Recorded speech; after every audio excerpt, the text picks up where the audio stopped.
அருள் பெற்ற 12 ஆழ்வார் திருமார்களின் வரலாற்று சித்திரங்கள். 12 ஆழ்வார் திருமார்களில் 4வதாக திருமழிசை ஆழ்வார். ஆழ்வார்கள் வழங்கிய திவ்ய பிரபந்தங்கள், சமயக்குறவர்கள் அருளிய தேவாரம், திருவாசகம் முதலிய பக்தி இலக்கியங்கள் தமிழை அழகின் உச்சிக்கு கொண்டு சென்றன என்பது உண்மை. இவைகளை இப்புவியில் மனித உருவில் இருந்துதான் எழுதியிருக்க வேண்டும் என்பதும் 100% உண்மை. ஆனால் இவர்களில் பல பேருடைய வாழ்வில் புராண கதைகளை புகுத்தி அவர்களை இயல்பு வாழ்க்கையிலிருந்து ஏன் பிரித்தார்கள் என்பது நமக்கு புரியவில்லை. பார்வதி தேவி ஞானப்பால் கொடுத்ததாகட்டும், முதல் ஆழ்வார்கள் அயோனிதர்களாக ஜனித்ததாகட்டும், இவை எல்லாமே தேவலோகத்தோடும் துவாபர யுக காலத்தோடும் இணைத்து புனையப்பட்டிருப்பது நமது அறிவுக்கு எட்டாத விஷயமாகவே தென்படுகிறது. எனவே அந்த ஆராய்ச்சியை விடுத்து அது திருமழிசை ஆழ்வாரையும் விட்டு வைக்கவில்லை என்பதை உணர்ந்து அவரின் கதையில் மட்டும் கவனம் செலுத்துவோம். ஒரு காலத்தில் அத்திரி, வசிஷ்டர், பிருகு, குத்சர், புலஸ்தியர், அங்கிரஸ் முதலிய முனிவர்கள் சத்தியலோகம் சென்று பூலோகத்தில் தவம் செய்ய ஏற்ற இடம் எதுவென்று நான்முகனிடம் கேட்க, அவரோ தேவசிற்பியான விஸ்வகர்மாவிடம் அப்பொறுப்பை ஒப்படைத்தார். அவரிடம் ஒரு தராசை எடுத்து ஒரு தட்டில் திருமழிசை என்னும் ஊரையும் மற்றொரு தட்டில் பூமியின் மற்ற ஊர்களையும் வைத்து எடை போடச் சொன்னார் பிரம்மா. அப்போது திருமழிசை வைக்கப்பட்ட தட்டு தாழ்ந்தே இருந்தது. எனவே திருமழிசைத்தான் தவம் செய்ய உகந்த இடம் என கருதி முனிவர்கள் திருமழிசைக்கு செல்ல தலைப்பட்டனர்.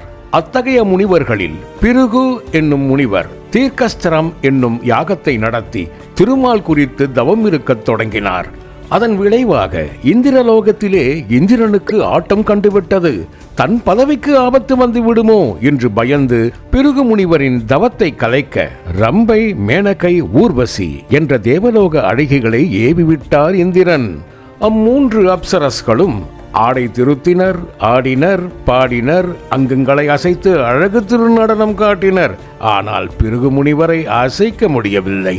கைகளை காட்டி கடல் அலைகளை கூட நிறுத்திவிடலாம். ஆனால் முனிவர்களால் கூட கன்னியரின் மோகன பார்வையில் சிக்கி மூச்சு திணறுவதை தடுக்க முடியவதில்லை. ஆம், அப்படித்தான் பிருகு முனிவர் கனகாங்கி என்னும் தேவகன்னியிடம் மயங்கி தன்னை மறந்தார். இருவரும் மோக பெருமயக்கில் மூழ்கி திளைத்ததன் பயனாக ஒரு தை மாதத்தில் மக நட்சத்திரத்தில் ஒரு உருவமற்ற பிண்டமாக ஒரு மகவு பிறந்தது. ஆனால் அதை அவர்கள் ஒரு புதரில் எரிந்து விட்டனர். அதை பூமாதேவி அரவணைத்துக் கொள்ள திருமாலின் சுதர்சன சக்கர அம்சமாக அவயங்கள் வளர்ந்து ஆண் பிள்ளையாக வடிவெடுத்தது. திருமால் அதற்கு காட்சி தந்து அருளினார். மறைந்த திருமாலை மறுபடியும் காண வேண்டி குழந்தை அழ ஆரம்பித்தது. அந்த அழும் குரல் திருவாளர் எனும் வேளாள குலத்தில் உதித்தவர் காதிலும் விழுந்தது. உடனே அக்குழந்தையை அள்ளி எடுத்துக்கொண்டு போய் தன் மனைவியிடம் காட்டினார் திருவாளர். வங்கையச் செல்வி எனும் அப்பெண்மணி அக்குழந்தையை அன்புடன் வளர்க்கத் தொடங்கினார். அக்குழந்தை ஒரு அதிசய குழந்தையாகவே வளர்ந்தது. ஊன் இல்லை, உறக்கம் இல்லை, இயற்கை உபாதைகள் கூட இல்லை. ஆனால் குழந்தை வளர்ந்தது. இந்த அதிசய குழந்தையை காண்பதற்கு பலரும் வந்து போக ஆரம்பித்தார்கள். பிராயம் 7 ஆனது. ஒரு நாள் ஒரு வயதான தம்பதியர் அவரை பார்க்க வந்தபோது அவர்களுக்கு அவர் பால் சாதம் அளித்தார். என்ன அதிசயம் என்று தெரியவில்லை. அவர்களின் முதுமை நீங்கியது. இளமையின் இன்ப சுகங்களையும் அனுபவித்தார்கள்.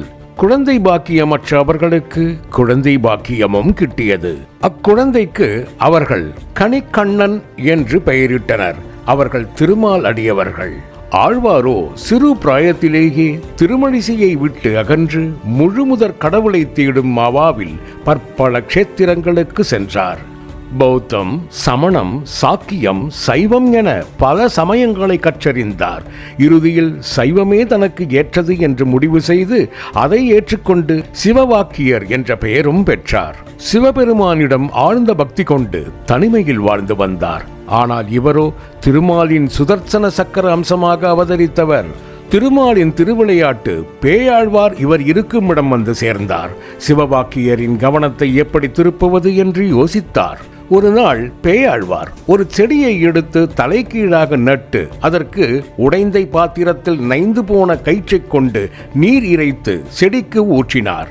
இந்த வேடிக்கை சம்பவத்தை பார்த்த சிவவாக்கியர், ஐயா, என்ன இது? யாராவது செடியை தலைகீழாக நடுவார்களா? இவைகளை கொண்டு நீர் இறைக்கத்தான் முடியுமா? நீர் என்ன பித்தனா என்று கேட்டு நகைத்தார். ஐயா, நகைக்காதீர், நீர்தான் பித்தன் என்றார் பேயாழ்வார். இது நானா? யாராவது செடியை தலைகீழாக நடுவார்களா என்றார் சிவவாக்கியர். ஏன், நீர் இல்லையா? இருக்கும் இடத்தை விட்டு இல்லாத இடம் தேடி அலையவில்லையா என்று பதில் சொன்னார் பேயாழ்வார். ஐயா, தாங்கள் சொல்வது எனக்கு விளங்கவில்லை. இல்லாத ஊருக்கு வழி தேடி திரியும் உமக்கு எப்படி தெரியும்? முழுமுதற் கடவுளை தேடி வாடும் உமக்கு திருமாலை தெரியவில்லையா? பெருமாளை அறியாத பிறப்பென்ன பிறப்பு? நாரணனை நாடாத வாழ்வென்ன வாழ்வு? உன்னையும் என்னையும் சர்வ லோகங்களையும் பம்பரம் போல் சுழற்றுகின்றவன் யார் என்று பேயாழ்வார் கேள்வி மேல் கேள்வி கேட்டு திருமாலின் திருவடிகளை சரணடைவதே பிறவியின் பயன் என்று பல விளக்கங்களை கூறி அவரது மனதில் ஒரு புயலை கிளப்பினார். சிவவாக்கியர் சிந்திக்க தொடங்கினார்.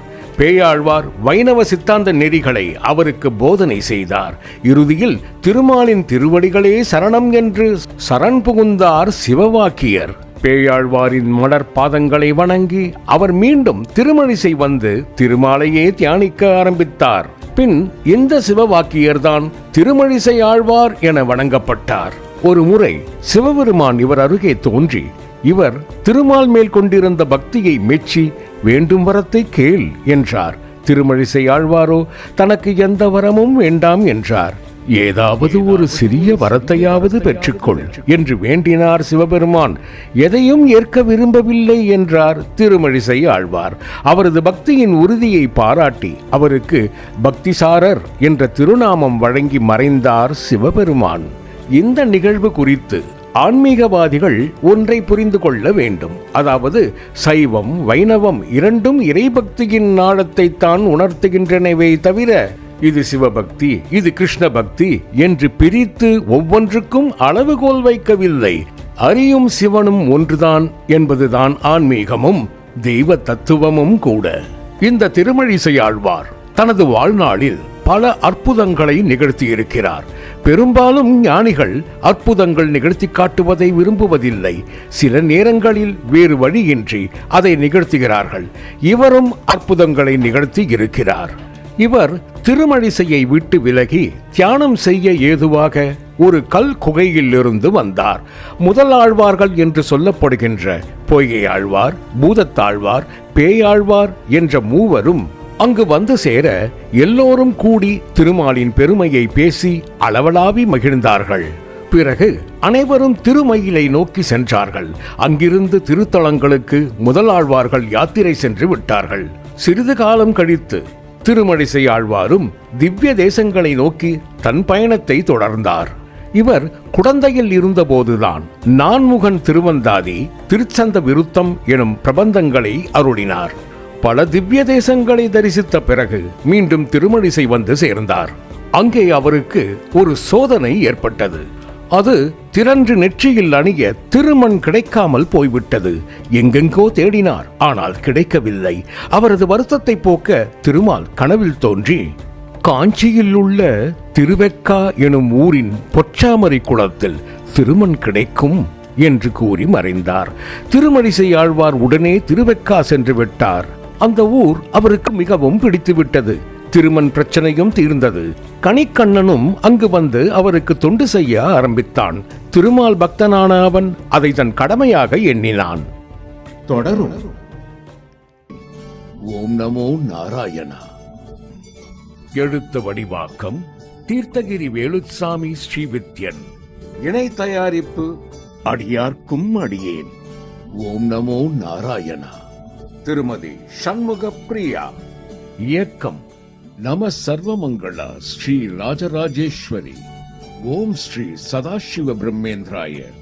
ஓம் நமோ ஸ்ரீ ராகவேந்திரரின் ராஜ இந்திர பிரவீன். திருச்சிற்றம்பலம். சுபம்.